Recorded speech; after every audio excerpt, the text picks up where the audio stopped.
Thanks, Steve. And I think I've probably reframed it to the point where I've redesigned it as well. So I'm not sure what happened there with the different terminology. Thank you for having us and for coming along to our symposium.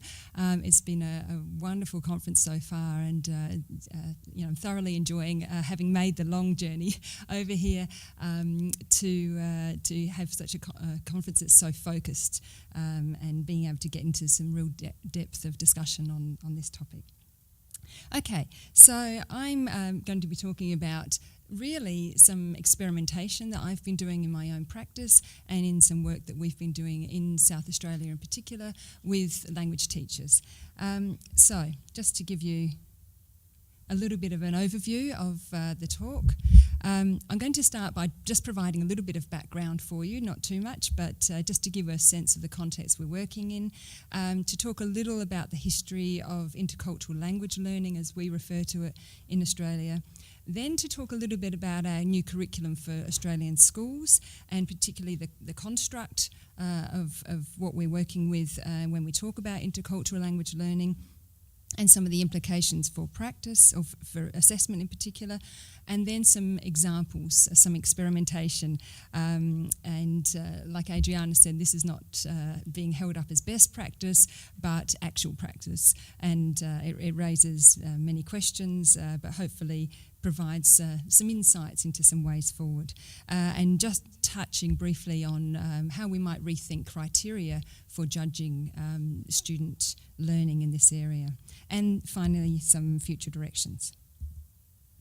So a little bit of background about the Australian context. Some of you may know some of this already, but similarly to the United States, we have a education system where there is a state-based responsibility for education, but also a Commonwealth or a national layer to education. And the national layer provides standardised testing, which is fairly minimal compared to the US. We have standardised tests in literacy and numeracy only at this point at various year levels, and that's run nationally. We don't have any standardised testing in the languages area.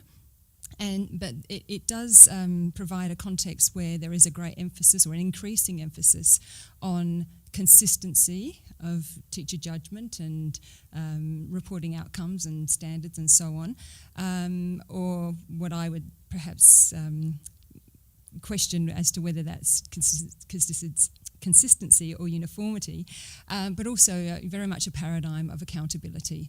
And currently, from this year, in fact, schools are reporting using the achievement standards, as we call them, in the new national curriculum. In terms of the field of languages, as we refer to it, it is a required area of learning in schools.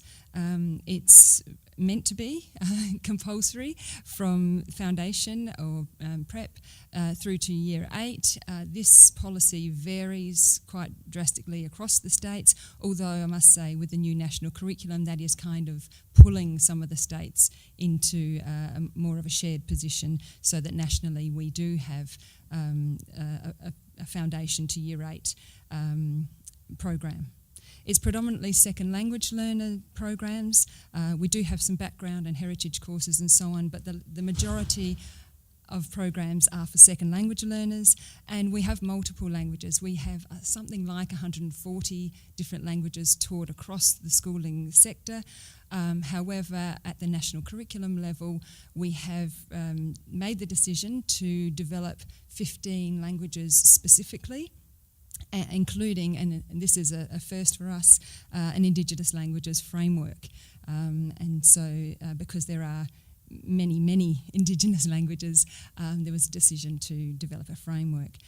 But we have been working on curricula that are language specific, which has really been quite exciting for us. It's really been much more meaningful to teachers to see specific curricula for their particular languages rather than a more generic languages framework. Okay. In terms of intercultural language learning, a potted history of this for us, we have been working in this area with Chantal Crozet, who's in session today, since the early 90s. I guess there was a sort of foundational report that Tony Littlecote, Angela Scarina and myself were involved in. This then led to 2 major professional learning initiatives, working with hundreds of teachers nationally. We also had an Australian Research Council study, particularly to look at assessment. After having done a lot of work with professional learning, and everyone was very excited, fully on board with the directions of intercultural language learning as a pedagogy, of course it raised questions about assessment. And really we were trying to, in establishing that study, we were trying to look at what sort of work are teachers doing in the assessment space, and in many ways what that study revealed to us was how difficult it was and how little work was going on in that space.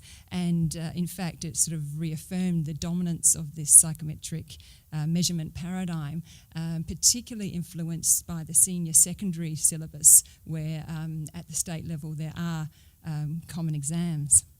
And so teachers were very much teaching to the test. And so it, I guess, highlighted the challenge for us of what it means to work with teachers in the assessment space, the kinds of teacher assessment literacy and capabilities that they had, very, very limited knowledge of alternative assessment practices, and all of this occurring with an increasing accountability context around them, where they're being told to report against standardised outcomes and so on. However, in our work we were saying we needed to challenge this, and that we needed a view of assessment that was seeing assessment as a social process, interpretive process, affective and cognitive as well. And that really, as Adriana was saying earlier, we needed assessment that was actually responsive to learning, that wasn't working with just a sort of set of predetermined outcomes or some sort of static idea of what learning would be, but rather that was responsive and open to new assessment episodes. And so through the ARC study, we came up with the notion of assessment moments or data points to try and open up the idea, rather than it being more of a standard assessment task or an orchestrated, to use the term from this morning, an orchestrated moment, rather that there was more openness to other possible moments of that might be considered as assessment of student learning. And so we needed some episodes or moments that were in situ, some that were designed to elicit specifically, and also picking up the points earlier, something over the longer term, because we know this kind of learning is messy, and it comes and it goes and it changes, and we want to be able to capture what is retained over time, what stays with the learner, how are they transformed over time. So just to give you a brief outline, and there's a link at the end of this presentation to the Australian Curriculum website, and that actually gives you what we call the design paper or the shape paper for the languages learning area. So if you would like to know more about this construct, it's presented in a lot of detail. Angela Scarino was the lead author and the designer of this framework, and that paper lays that out in some detail. But this is really the kind of context that we're working with. So we have a new curriculum that has tried to set out to be intercultural and multilingual in its orientation, and it has 3 key facets within this construct. Language use. We are, after all, on about communication. So language use and experience of communication, analysis of communication, including one's own reactions and as a participant in communication, and also reflection on the concepts, on the processes, on self and others. And within the design of the curriculum, we have 2 macro strands of communicating and understanding. So we're getting at the language use and the analysis and reflection and so on. So we have a number of dimensions within each of these, or what we call substrands. The first 4, socialising, informing, creating, translating, mediating, are very much about domains of language use out there in the world. And then number 1.5 is reflecting on all of those domains. So that 1.5 actually relates back to each of the former domains. So when you're doing socialising, when you're emailing somebody or whatever, you might be doing the actual emailing, but also at the same time you're reflecting, how is this being read? What am I going to say now? How would that be understood, and so on. So there's that constant sort of meta thinking that's going on in the language use process. And then in the understanding strand, the final substrand there, reflecting on the role of language and culture, is really trying to detach a little and get more to students' macro understandings of what the relationship between language and culture might be, how things like, and we'll come to this in a moment with one of my examples, how things like religion and faith may influence language use and meanings that are made in that sort of sphere of human activity and so on. So we come to the first example. The language I work in is Indonesian, by the way. I'm not sure that that's much of a common language here, but it is a very large language in Australia, as you could probably appreciate from our context. It's about the third largest language taught in our schools. And this is an example that I was working on around the time that we were developing the national curriculum. So it's not necessarily framed completely in those terms, but it is, because our work has been continuing for 15 or 20 years or so in this area, it's been influenced by a lot of the thinking that we've been doing. So this was some work with Year 10 students. They have been studying the language for 2 years in a compulsory initially, and then as an optional subject. And they were actually reading the lyrics from a song, which is the theme song to this film in Indonesia. Laskar Pelangi is literally, to translate it, means rainbow warriors. It's about school children in a very poor part of Indonesia who struggle to retain their school and to keep the school open, even though the government department wants to close it down due to falling enrolments. Anyway, that's a slight aside. In terms of the kinds of questions that students were asked, this is very much a sort of a formative kind of assessment, but they were asked, if we look down the questions, increasingly from a focus on form initially to increasingly personalised types of questions that are getting them to really reflect on their own values framework as they work through. So I've just highlighted a few keywords here. So initially, look at some adjectives. So focus very much on form, but what kinds of impressions do they create? So we're trying to get them to focus on language and meaning. So, and what are the impressions for them? Translate, so here's the doing, and explain. So translate a stanza, explain how you've translated it, what translates and what doesn't, and so on. Again, trying to focus on meaning. Identify a few keywords that capture the message for you. So again, message, meaning making, and explaining. What values are important in this song?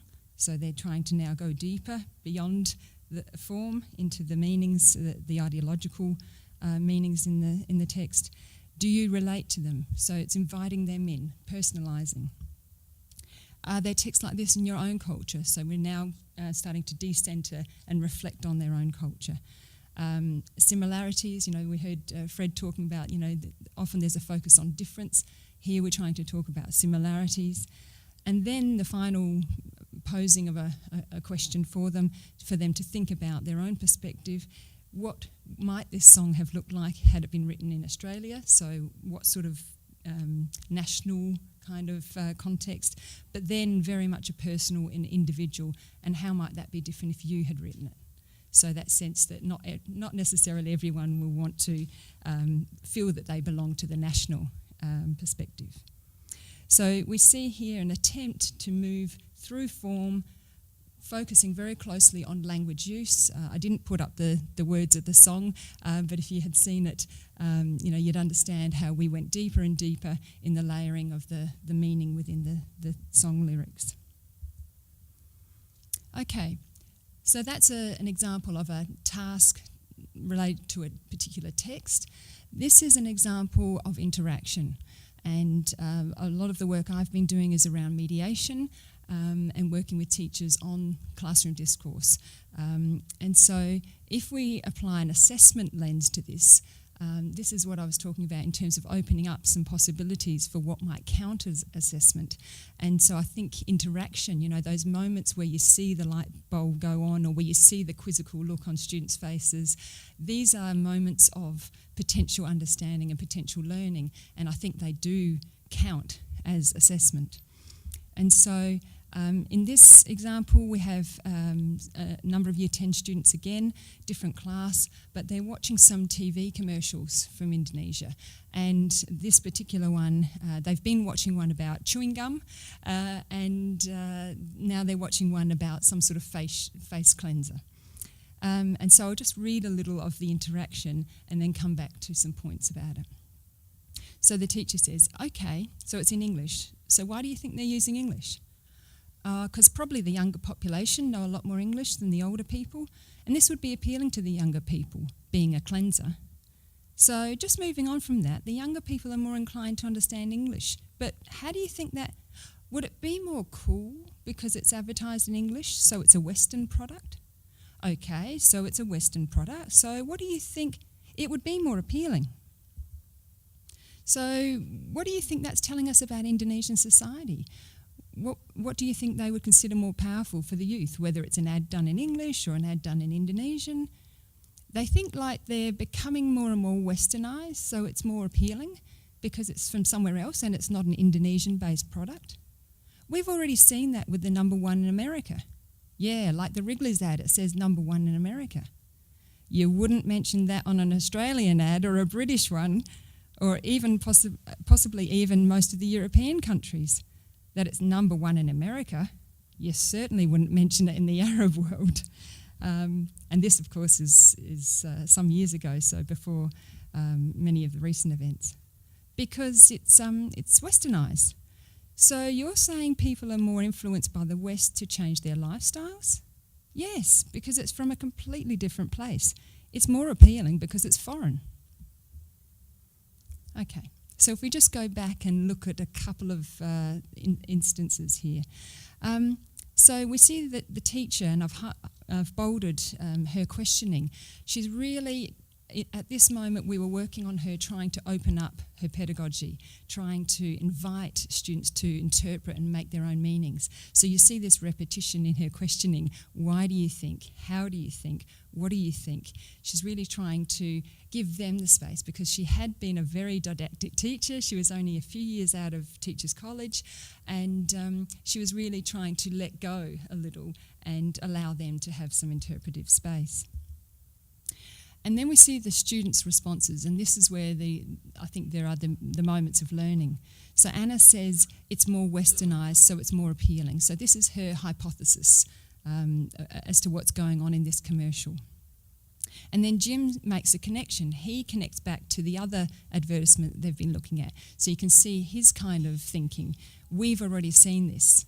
Okay, so he's building a bit of a bridge there, making a connection. And then Jim... He expands on this even further and begins to abstract it out into other contexts. So he's saying, you know, if you use this approach, you couldn't use it in other contexts like in Australia or in Britain. And then he amplifies this even further with the Arab world. So he's beginning to take this specific piece of understanding and apply it and generalise it and abstract it more. So you really see something about his learning here. The teacher then tries to kind of consolidate what they're saying, trying to get a grasp on it. And so she sort of offers this echo back. So you're saying this. And Anna then has a more formulated, consolidated hypothesis or understanding by this stage, where she says, yes, it's more appealing because it's foreign. So that, you know, encapsulates her understanding. And I think that is a moment where we see, we see her learning. Okay, so within the Australian curriculum, I've shown you a couple of examples of what we've been working on. There are other possibilities, some of these that I'd like to explore myself a little bit more as I'm teaching second year Indonesian at tertiary level. So we see what I'm calling multidimensional tasks, this notion of using language and then reflecting and explaining the performance and the analysis.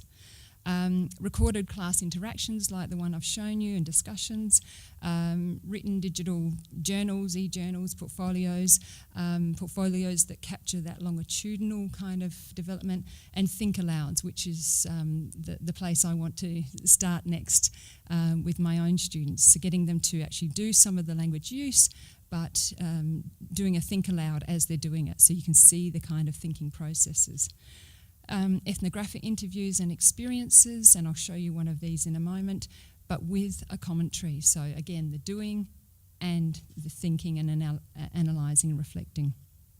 And also we have a much greater presence in this new curriculum of translating, but it's not old translation, it's new translating. So it's translating and explaining. So again, conscious of the mediating processes that students are trying to develop as intercultural language learners.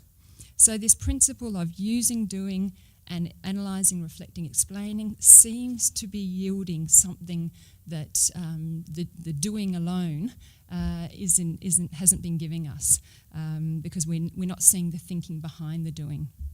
And I'll try and show you a little bit of that thinking in a moment. So we need a range of processes, episodes, and work over time as we try and deal with the developmental nature of this kind of learning. So here's my most recent example, which isn't from a schooling context because I'm no longer teaching in schools, I've just been trying to experiment in my own practice a little. And as Adriana said, at the tertiary level we have students with all kinds of expectations of what they're coming to learn the language for, and I've had some interesting experiences with the students as we've tried to move more. They're in their second year, so I don't teach them in first year. They've had a very much a kind of drilling, functional, notional almost kind of approach in first year, and then they come to me and they get this stuff. And so they're a little bit confronted. Sometimes their grades, get challenged a little where they've been relying on memory and learning vocab and so on, and then they come to me and I ask them to interpret things. So, it's interesting, and it's, good experimental work. But this was because I really felt that by second year Indonesian, if they have these students walk away from Indonesian having never studied about Islam, that would be a disservice. And so, and not just Islam, but the whole multi-faith nature of Indonesia. And so I developed an idea of wanting students to visit a mosque, a local mosque. We have a quite significant mosque in Adelaide where people who share Islamic religion, but multi-ethnic kind of community. And we had a number of Indonesian speakers come and speak to the students at the mosque.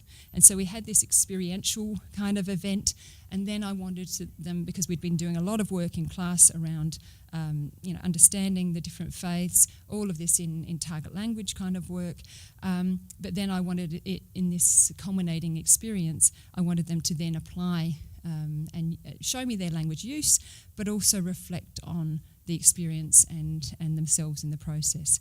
So they wrote a report, they used their Indonesian language to describe the event, describe the artefacts that were there, the key presenters and so on, and the whole experience. So that was the language use part. Then they had to provide a reflection, and this is the first time they'd done this, so it took a while for them to develop their own language around this and the expectations. But they had to think about their reactions and think about their positioning, the kind of Indonesian language that was required, so very much reflecting on language use, but also on themselves and their reactions and their ideas in the process.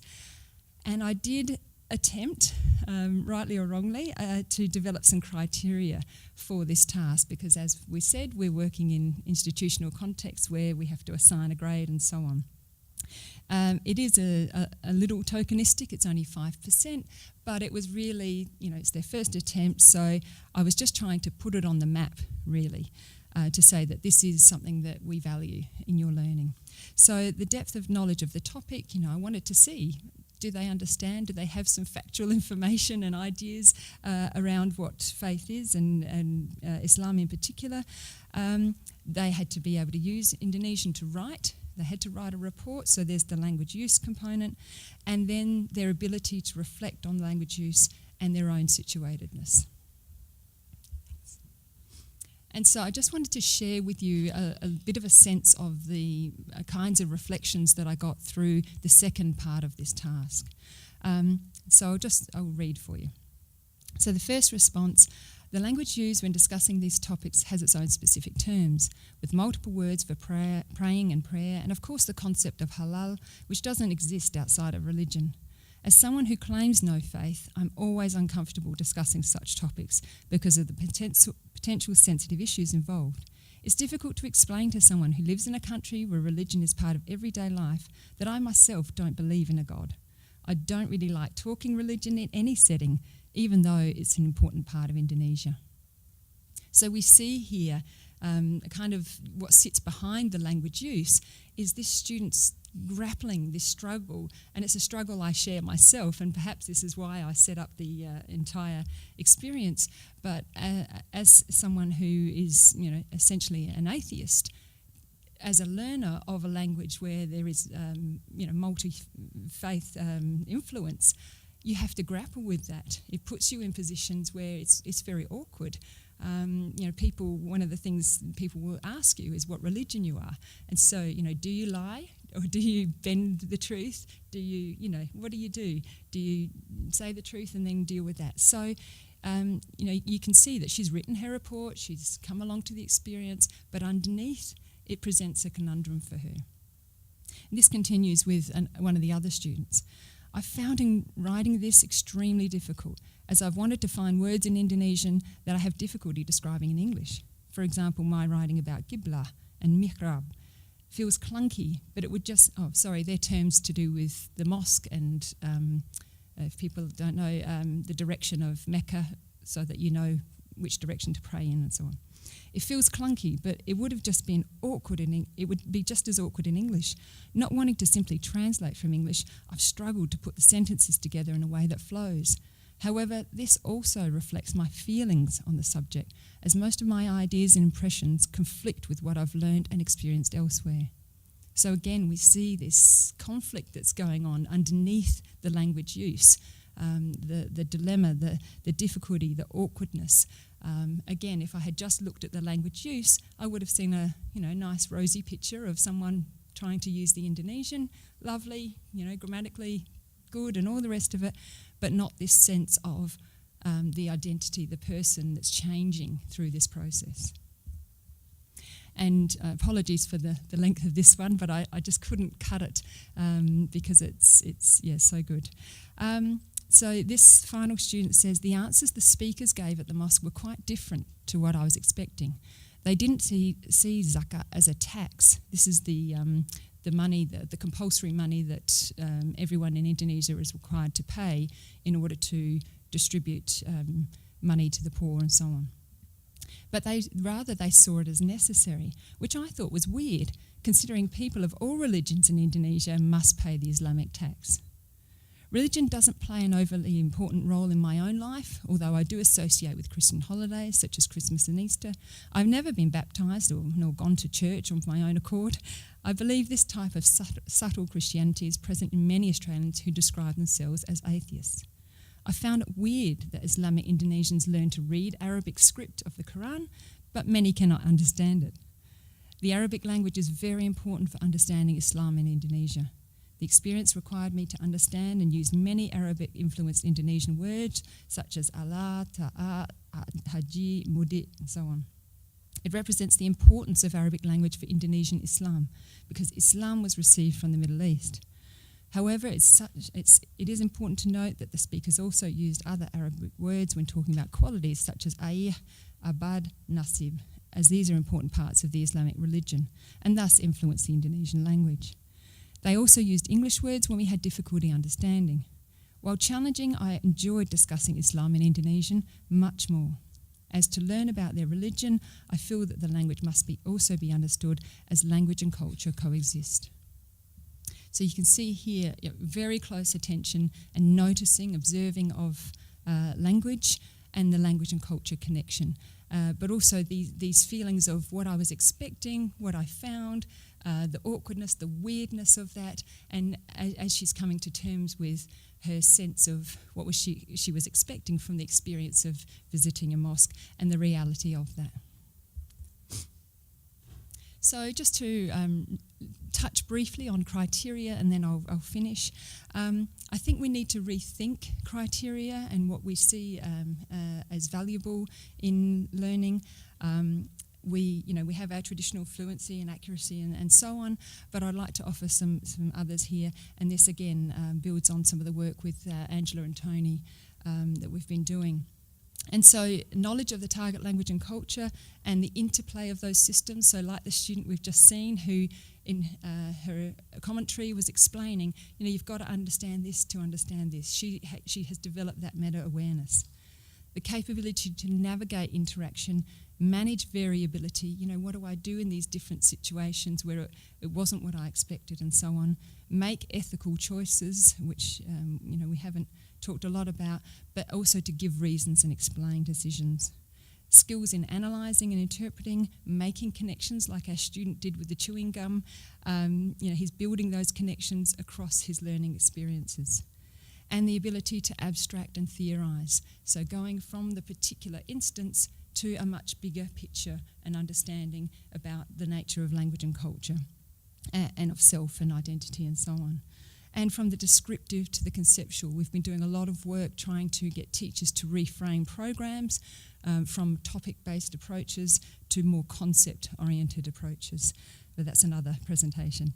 And finally, the ability to critically reflect, to recognise their own subjectivity in their learning, and to really develop that self-awareness of themselves as a communicator and a language learner. So future directions, we have achievement standards in our national curriculum, but these are hypothesised. They're really, I guess, a little bit based on our experiences and our intuition as teachers.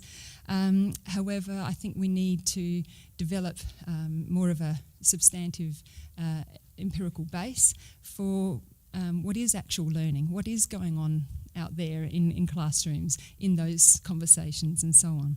And from actual practice that informs an assessment stance of the teaching profession. If assessment is what we value, then I think we do need to assess, but perhaps we need to open up what we consider assessment to be. We need to take risks, innovate, and challenge the dominant paradigm. Teachers are really good at subversion. We find little ways to do things alongside and so on. So, I think we have to use our own resourcefulness in that. Much greater work with teachers on developing their assessment literacy and expertise, their assessment stance, if you like, and greater valuing, perhaps a return almost to valuing teachers' judgments, because we have moved to more of this somewhat objective standards, as if somehow they stand alone and are, and the natural state of things. And finally, an appreciation that all assessment is embodied, subjective, and has an ethical dimension for students and for us as teachers. Thank you.